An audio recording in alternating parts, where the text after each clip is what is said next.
Okay, let's now move on to Hume's theory of relations. Now, this is another area where understanding Hume is potentially quite difficult and complex. Right at the beginning of the treatise, in Book 1, Part 1, Section 5, we get a discussion of relations. And you might well wonder what on earth is going on there.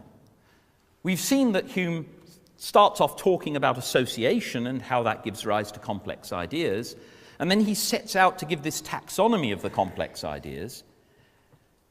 And then in the very next section he says, well, let's start with relations. Here are the different kinds of relations. And you might wonder, is this just boring taxonomy, or is there something else going on? Well, as I'll explain to you now, there's quite a lot more going on. To understand this, let's go back to John Locke. John Locke, as so often, is the source of things that feed into Hume's philosophy. So recall that what John Locke was trying to do was explain how all our ideas could be explained as arising from experience.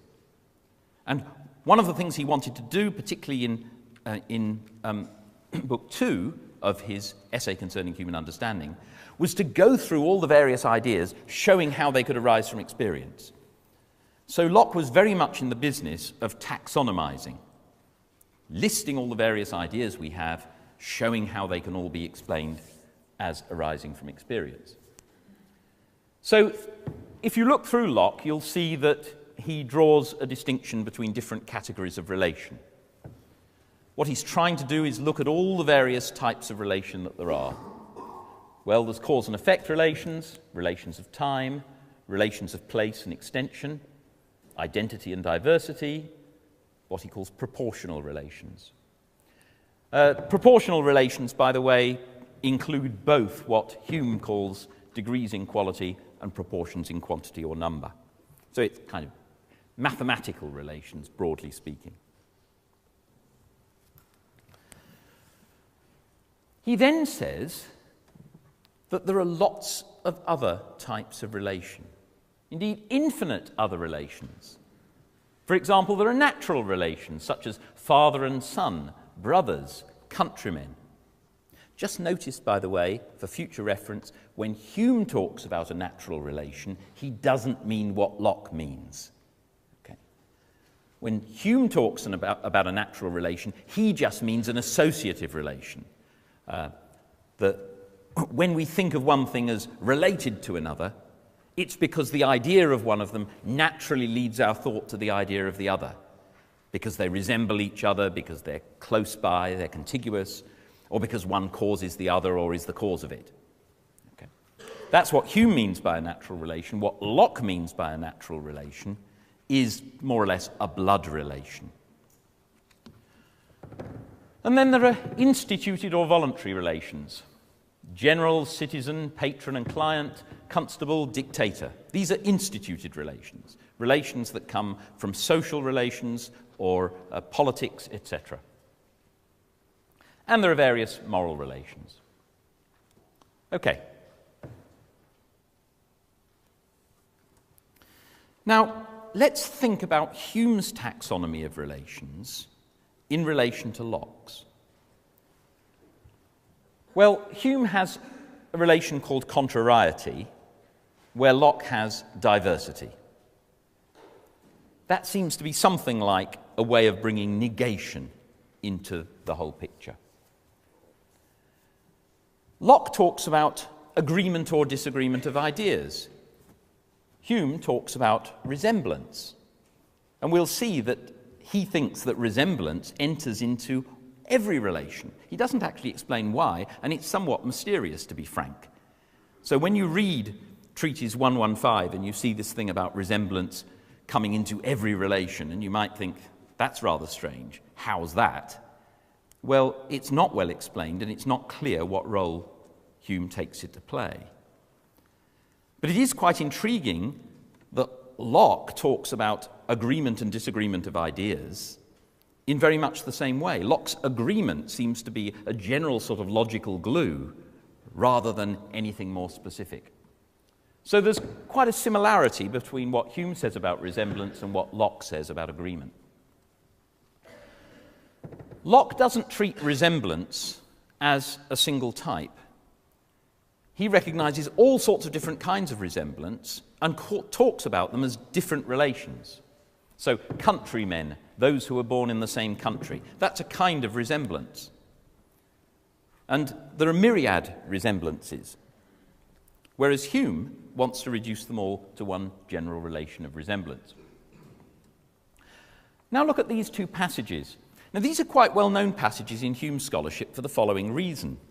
Norman Kemp Smith, very famous Hume scholar, wrote a major book in 1941, one of the few early 20th century works that's still worth reading on Hume.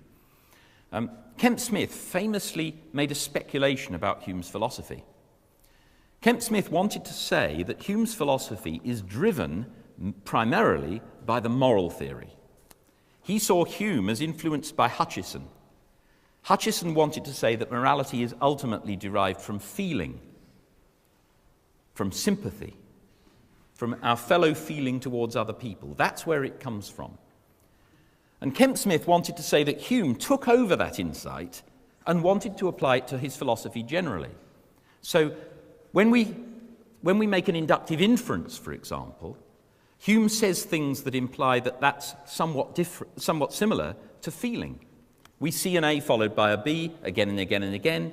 See A again, we feel that a B is going to follow.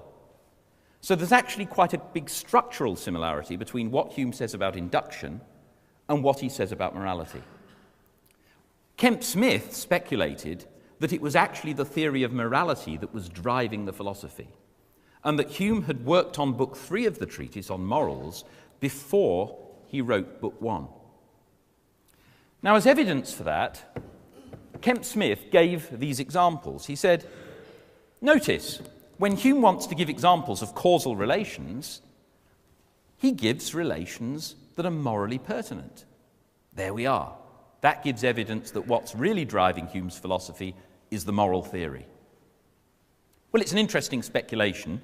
It's not particularly popular these days because for all sorts of reasons it just doesn't seem to hold up as a theory of the order in which things were done. But what I want to suggest is there's a more interesting explanation. I mean, it is an intriguing fact that when Hume wants to give examples of causal relations, he doesn't give billiard balls, he gives moral relations.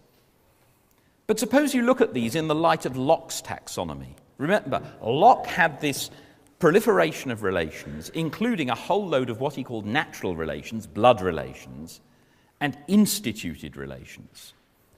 And here is Hume saying all the relations of blood depend upon cause and effect. Right, so all blood relations are actually causal relations. The relation of cause and effect we may observe to be the source of all the relations of interest and duty by which men influence each other in society and are placed in the ties of government and subordination. Okay, so all Locke's instituted relations are causal relations too. So what I'm suggesting is this. Hume got hold of Locke's taxonomy of relations, where Locke had a proliferation of relations of similarity. Hume puts them all under the heading of resemblance. Where Locke had blood relations and instituted relations, Hume puts them all under the heading of causation. And as a result, he's able to reduce all of Locke's proliferation of relations to 7 categories. And there in Treatise 115, he spells out these categories. So he says all the types of relation there are, what he calls philosophical relations, that is, relations as considered by philosophers, are resemblance, cause and effect, space and time, identity, contrariety, proportions in quantity, degrees in quality. Okay, so far what I've argued is that what Hume is doing here is taking Locke's taxonomy and shrinking it, reducing it to 7 categories of relation. Why? What's going on here? Well, his motivation doesn't become clear until Book 1, Part 3. Book 1, Part 3, right at the beginning, he draws a distinction between two different categories of relation. These are commonly called constant relations and inconstant. That's a term he does use once, apparently referring to this distinction, so it's worth using that term. On the one hand, you've got relations that depend entirely on the ideas which we compare together. So resemblance, contrariety, degrees in quality, proportions in quantity or number. So the claim there is that if you take two things and compare them together, these relations between them, their resemblance or their contrariety or degrees in quality or proportions in quantity or number, those will depend purely on the things you're comparing together. On the other hand, there are three inconstant relations: identity, relations of time and place, cause and effect. Now, the last two of those are fairly straightforward, right? Time and place, yes, of course. Take one thing, take another thing. They could remain the same things and yet be in different relations of time and place. Okay. Causation, cause and effect. Well, we can think of anything causing anything. So whatever A and B might be, take those ideas. You could have those very same ideas and have one thing causing another or not causing. It wouldn't change their identity. But what about the notion of identity? That's a bit of a strange one to put here, you might think. How is it supposed that relation can be changed without any change in the ideas? Well, Hume is here talking about identity over time. So think of coming across something today and then coming across something next week and wondering whether they're the same thing. And the thought would be that you can perceive the thing now and have your idea of that thing. Next week you can perceive the other thing and have your idea of that. And you can speculate whether they are or are not the same thing without actually changing those ideas. Okay. So you've got four constant relations, three inconstant relations. Here is the payoff. Hume wants to argue later in the treatise that certain things cannot be demonstrated, cannot be demonstratively proved with certainty, going purely from our ideas. One of them is the causal maxim, that every beginning of existence must have a cause. So that's in Treatise 133. And he argues, well, since that isn't based on constant relations, it cannot be demonstrated. Only things that are based on constant relations can be demonstrated. Again, in book 3 of the treatise, the first section of that, when he's talking about morality, as we've seen, he's going to argue that morality is not founded on reason, and as part of that, he wants to say that moral distinctions cannot be demonstrated. So again, he says they can't be demonstrated because they involve inconstant relations. They're not based purely on constant relations. Now, he doesn't actually enunciate this principle as such, but his use of it in those two passages seems pretty clearly to indicate that this is the thought that's driving him. We've got these seven types of relation. We divide them between those that depend only on the ideas, call those constant relations, and those which depend on something else, situation in time and place or whatever it might be. Well, only things that depend on the constant relations can possibly be demonstrated because they're the only things that depend only on the ideas, right? Seems plausible. And Hume uses it, as I say, to argue that the causal maxim can't be shown to be intuitively true, therefore, incidentally, it can't be demonstrated, and that moral relations cannot be demonstrated. Now, sadly, that's complete nonsense. It's a great shame, but it just doesn't work.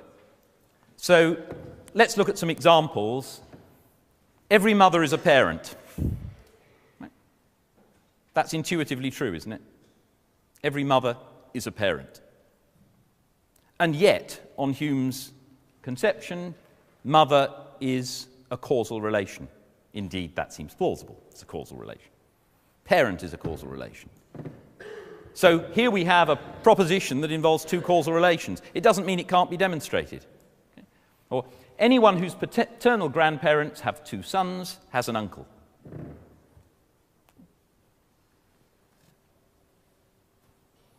Agreed? If your paternal grandparents have two sons, well, one of them must be your father, the other one's an uncle. So again, we've got a relation, we've got a proposition that can be demonstrated even though it involves causal relations. And then we've got one, I've put one at the top, involving identity. If A equals B and B equals C, then A equals C. And transitivity of identity. Intuitively true. Anything that lies inside a small building lies inside a building. It involves the relation of contiguity. But nevertheless, it can be demonstrated. So, Hume's principle in the abstract sounds quite plausible, right? You think, well, the only way you can demonstrate something a priori is if it involves relations that are constant. That seems about right. But then when you start looking at examples, it falls apart. What's gone wrong? Well, I only know of one person in the literature who's actually discussed this in ways that I think are really illuminating, and that's Jonathan Bennett. Two works there. Incidentally, the website will contain links to all these various things, so if you want to chase them up, you're very welcome to do so. What Bennett suggests is, is that Hume is essentially confusing two different notions. And one of them is supervenience and one of them is analyticity. So, very roughly, supervenience is where the relation between two things depends on their individual properties. If you're given the properties of one thing and another thing, then the relation between them follows as a matter of necessity. Analyticity is different. That is, if you know about A and B, you're given your ideas of A and B, you can deduce the relation. You can see that it follows as a matter of the relations between the ideas. So that's related, if you like, to a prioricity. It follows from the meanings of the terms. So I'm using modern terms here for kind of the closest equivalents to what Hume seems to be talking about. Now, I think Bennett is right that there is this confusion in Hume. I have an idea of what's gone wrong here. I think what Hume does is, when he's talking about objects or ideas of objects, he gets muddled. Sometimes he's thinking about the properties of objects, sometimes he's thinking about the properties of our ideas of objects. And since he's talking about issues of knowledge, it's very easy to conflate those two. And I think that's what happens here. He pushes the two together, he's talking at a very abstract level, he's not anchoring it with examples, and so he doesn't see the problem. But I think it's important, when reading those early parts of the treatise, to know that Hume has this target in mind in order to understand some of what's going on there. Now, very briefly, fortunately, Hume doesn't actually rely very much on this dichotomy, only in the two cases that I've mentioned. Most of the time, his criterion for whether something's demonstrable or not is actually based on the conceivability principle, of which I've given a couple of quotations there. To form a clear idea of anything is an undeniable argument for its possibility and is alone a refutation of any pretended demonstration against it. Whatever we conceive is possible, at least in a metaphysical sense, but wherever a demonstration takes place, the contrary is impossible and implies a contradiction. So notice, he's not here distinguishing between constant and inconstant relations. He's not relying on that at all. He's simply saying the criterion for something being demonstrable is that the opposite is impossible. And if you can clearly conceive of something, that shows it is possible. So that delimits the possible range of what can be demonstrated. So although I've been rather harsh on Hume's theory of relations, I've suggested that it's motivated by trying to draw a dichotomy for a reason that just doesn't work. Fortunately, it doesn't infect too much of Hume's philosophy. In the inquiry, by the way, the dichotomy makes no appearance at all. He relies on what is commonly known as Hume's fork, which is clearly based on the conceivability principle, the distinction between things that we can conceive and therefore are possible, and things that we cannot conceive and tend therefore to be impossible.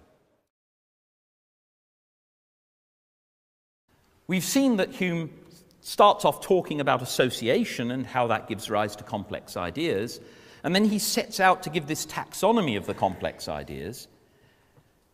And then in the very next section he says, well, let's start with relations. Here are the different kinds of relations. And you might wonder, is this just boring taxonomy, or is there something else going on? Well, as I'll explain to you now, there's quite a lot more going on. To understand this, let's go back to John Locke. John Locke, as so often, is the source of things that feed into Hume's philosophy. So recall that what John Locke was trying to do was explain how all our ideas could be explained as arising from experience. And one of the things he wanted to do, particularly in Book 2 of his essay concerning human understanding, was to go through all the various ideas, showing how they could arise from experience. So Locke was very much in the business of taxonomizing, listing all the various ideas we have, showing how they can all be explained as arising from experience. So if you look through Locke, you'll see that he draws a distinction between different categories of relation. What he's trying to do is look at all the various types of relation that there are. Well, there's cause and effect relations, relations of time, relations of place and extension, identity and diversity, what he calls proportional relations. Proportional relations, by the way, include both what Hume calls degrees in quality and proportions in quantity or number. So it's kind of mathematical relations, broadly speaking. He then says that there are lots of other types of relation, indeed infinite other relations. For example, there are natural relations such as father and son, brothers, countrymen. Just notice, by the way, for future reference, when Hume talks about a natural relation, he doesn't mean what Locke means. Okay. When Hume talks about a natural relation, he just means an associative relation. That when we think of one thing as related to another, it's because the idea of one of them naturally leads our thought to the idea of the other. Because